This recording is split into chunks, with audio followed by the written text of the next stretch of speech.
There are reunions that happen on stages.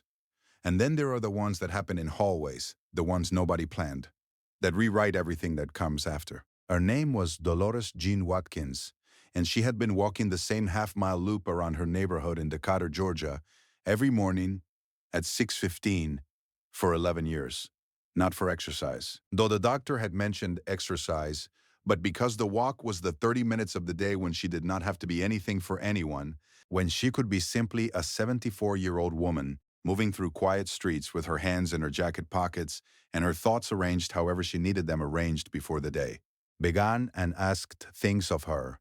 She walked that morning, October 22nd, 2023, the same as every other morning. She stopped at the corner of Briar and Maplewood, the same as every other morning, where there was a gap between two houses that showed a thin slice of sky, and she looked at it the way she always looked at it, which was the way you look at something small and reliable when the larger things have not always been. She did not know that 400 miles north, in a Hampton Inn outside Nashville, Tennessee, a 71-year-old woman named Ruthann Cecily Mabry had been awake since 3:47 in the morning, sitting on the edge of the hotel bed in the dark, with her hands folded in her lap, doing nothing, just sitting, the way you sit when the next day is so large that sleep has decided to excuse itself entirely. She did not know that in 11 hours she and Ruthann Cecily Mabry would be standing in the same building for the first time in 47 years. She had not known Ruthann existed until 22 months ago. This requires explanation. It requires going back to a place no one involved had chosen to go back to, and back further still, to a woman neither of them had ever met, but who had made decisions in a hospital in Birmingham, Alabama, in the spring of 1952, that arranged the architecture of two lives without either life's knowledge or consent. Their mother's name was Hazel Irene Brooks. She was 19 years old in 1952, unmarried, living in a rooming house in Birmingham, with a job at a textile mill that paid enough for the room and the food, and nothing additional. She was not cruel. She was not indifferent. She was 19 years old and alone. And the social architecture of 1952 Birmingham had very specific things to say about 19-year-old unmarried women who found themselves with child, and none of those things contained the word keep. She gave birth to a girl on April 14, 1952, and named her Dolores Jean, and held her for 2 days, and then signed the papers. 13 months later, she gave birth to a second girl. She named her Ruth Ann. She held her for 1 day. She signed the papers again. There is no record of what Hazel Irene Brooks felt during either signing.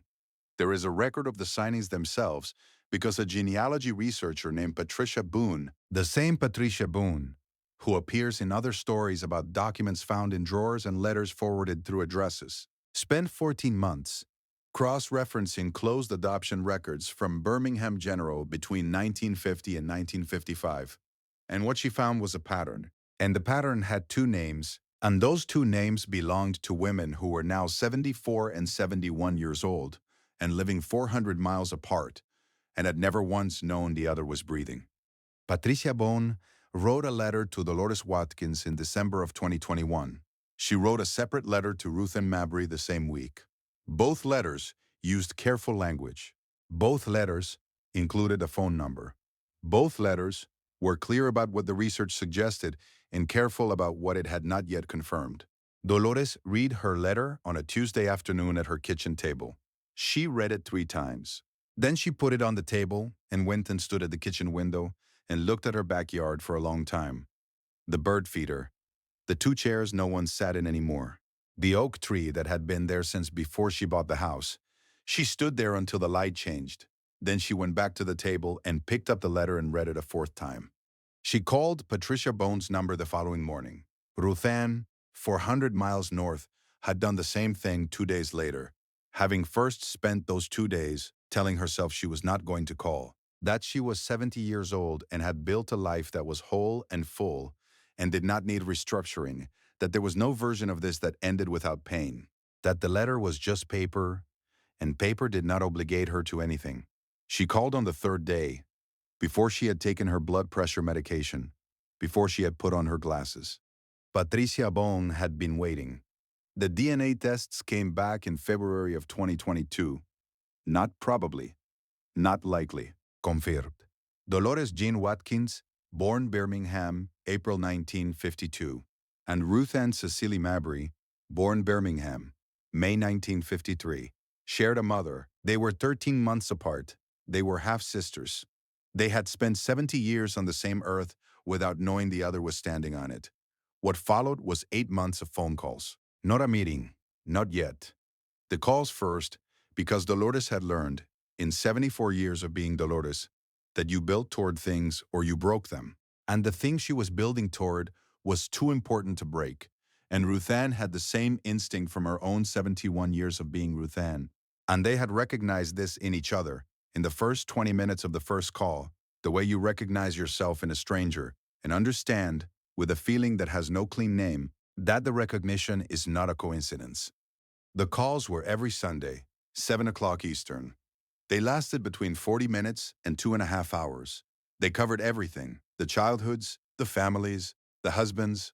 Dolores' husband, Gerald, who had died of cancer 9 years ago, and whose absence she described to Ruth Ann with a specificity she had not been able to bring to the description with anyone else. Ruth Ann's husband, Tom, who was still alive and had, in what Ruth Ann described as the most Tom thing Tom had ever done, responded to the muse of her long-lost sister by immediately purchasing a book about sibling psychology and leaving it on the kitchen counter without comment. They covered the decades, the missed things, the landmarks that had happened without the other one knowing to care, the children and grandchildren who had grown up in the absence of an aunt they didn't know to miss. Dolores had 3 children. Ruth Ann had 2. They had between them 9 grandchildren. They were 9 cousins who did not know each other existed.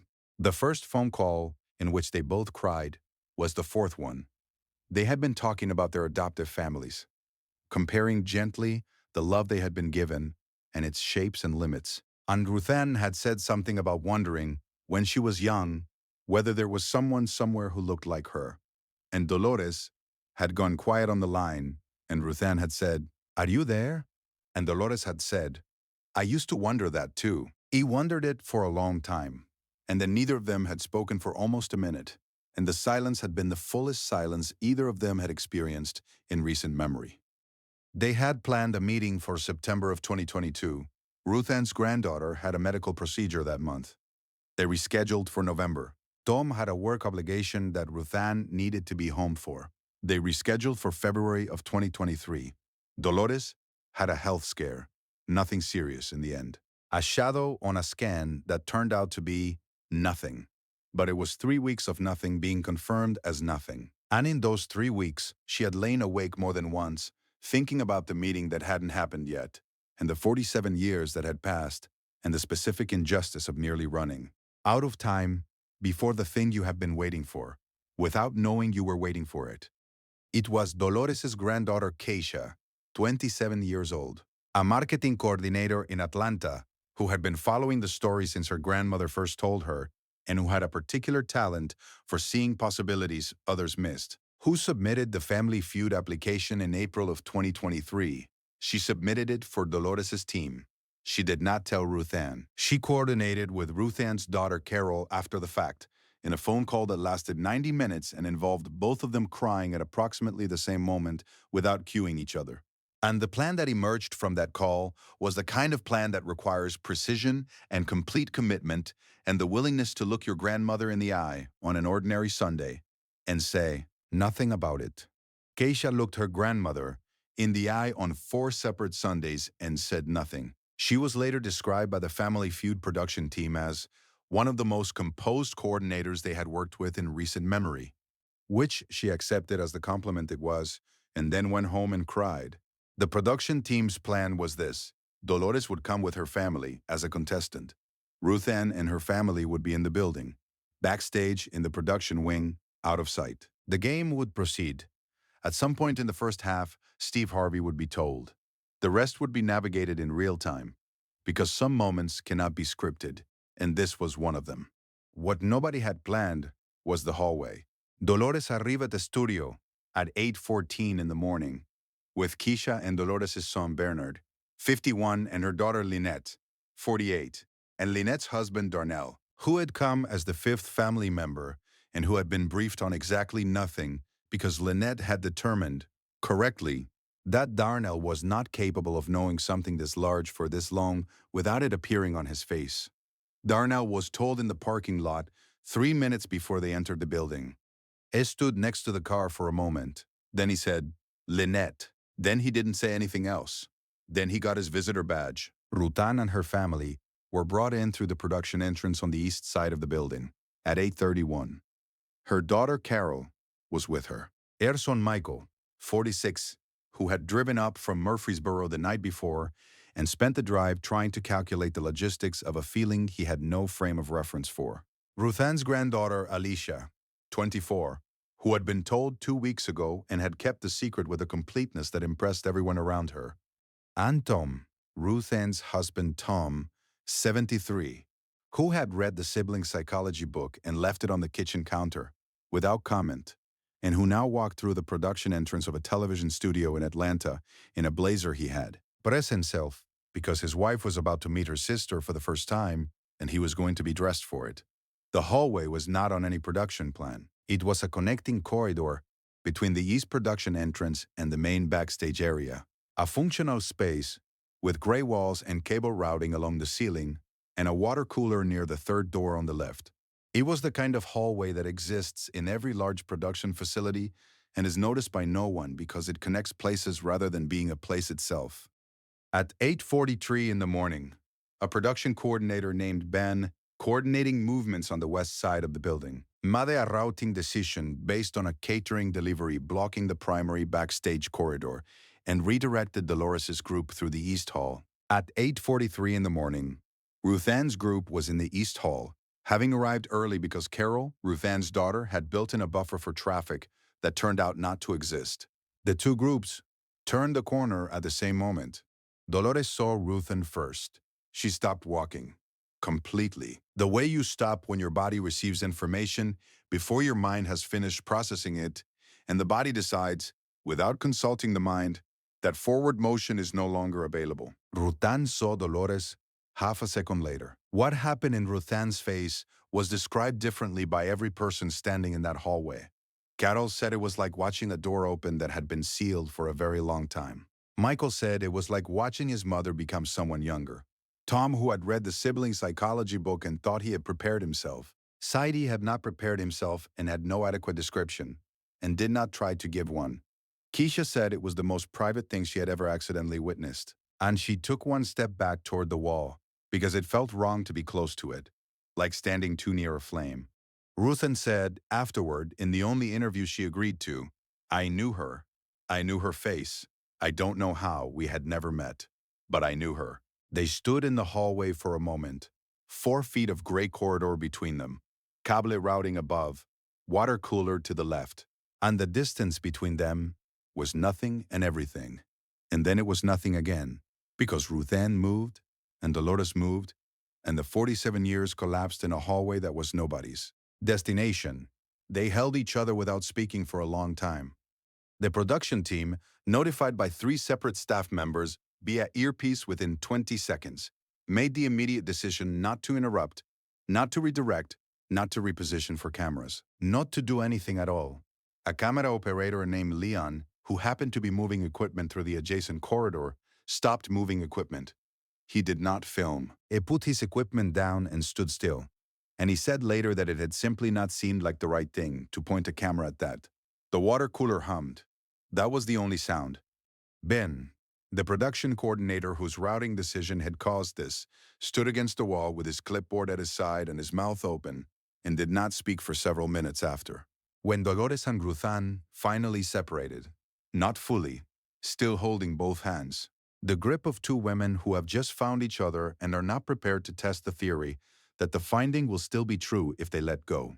Dolores looked at her sister's face in the particular way you look at something you have been missing without knowing what you were missing. Seeing the shape of the absence filled for the first time, she sighed in a voice that was very quiet in the gray hallway. You have Mama's eyes. Ruthan looked at her. Do I? I saw a photograph, Dolores said. Patricia found one. From 1950. You have her eyes exactly. Ruthan's chin came up. Her eyes were full. She held the full with the composure of a woman who had been holding difficult things for 71 years, and was very good at it, and was reaching, in this moment, the limit of good. "Tell me about her," Ruth Ann said. "I only have the one photograph," Dolores said, "but we'll look at it together." The studio fell completely silent. Not literally. They were in a hallway, not a studio, and the studio had not yet been involved. But every person in that corridor understood, without any of them saying so, that what had just been said was the kind of thing that changes the temperature of a space. And they all felt the change, and they all went quiet in response to it. Tom, Ruth Ann's husband, was standing against the wall in his pressed blazer, and he was not pretending about anything. He was crying openly, with the uncomplicated completeness of a man who had read a book about sibling psychology and understood what he was watching, and was not ashamed of understanding it. Keisha had both hands pressed flat against her own face. Darnell, who had been told in the parking lot 3 minutes before entering the building, was staring at the ceiling with his jaw working and his eyes very bright, and saying nothing because he had run out of capacity for words approximately 2 minutes ago. This was the situation when Steve Harvey was notified. It was in the production wing, going through the day's run of show with the producer named Angela, when his assistant found him. He was told briefly what had happened in the hallway. He listened without interrupting. He asked one question. "Are they okay?" He was told they were better than okay. He nodded. He stood up. He looked at Angela. He said, "We're going to need to change the day." Angela said, "How much of it?"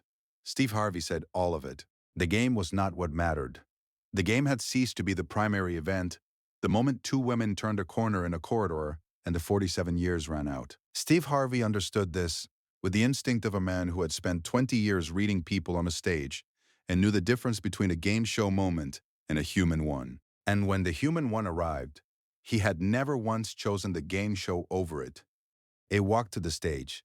He greeted both families at the podium with the warmth he always brought, and he played the opening round with the full engagement he always brought. And to anyone watching who did not know what had happened in the East Corridor at 8:43 that morning, it looked like a normal taping. But Steve Harvey knew, and Keisha knew, and the production team knew, and Dolores and Ruth Ann, standing at opposing podiums on opposite sides of the stage, kept not looking directly at each other in the way of two people who are afraid that if they look at the thing they have been given, they will not be able to hold the rest of themselves together long enough to finish the sentence they are in the middle of.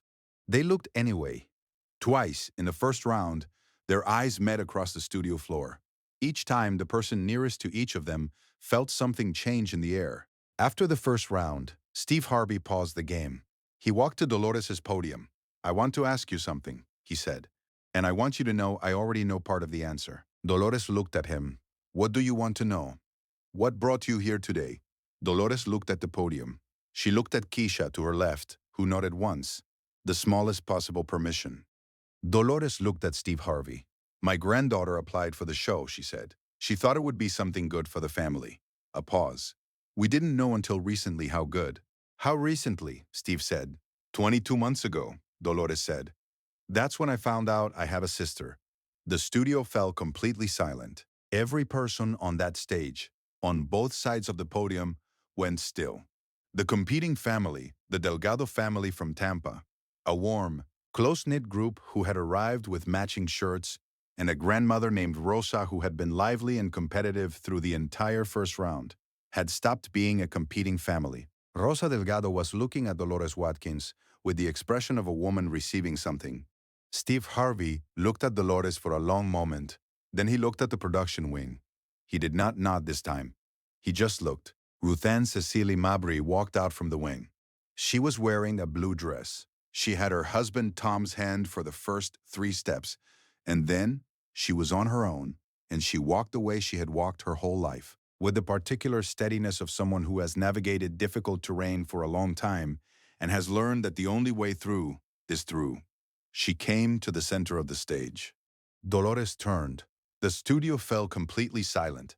The depth of this silence was different from any that had come before it in the taping, because this was not the silence of surprise or anticipation. This was the silence of a room full of people watching something they understood in their bones. The closing of an absence so long it had become invisible. The feeling of a shape in someone's life that they had stopped being able to see the edges of. This was the silence of recognition. 74 and 71, and 47 years and a hallway and a photograph of a woman with the same eyes. And now this. The two of them, finally in the light. They found each other in the middle of the stage. A camera operator named Elise, on the right side, had been on Dolores's face for 40 seconds. She did not cut, she did not adjust. She stayed. Antoine, the boom operator, had given up all pretense and was not going to apologize for it. Steve Harvey stood at his mark. He was not speaking. It was standing with his hands at his sides, and his face completely open and his eyes bright. And the bright was not going anywhere, and he let it be seen. And that was its own kind of statement.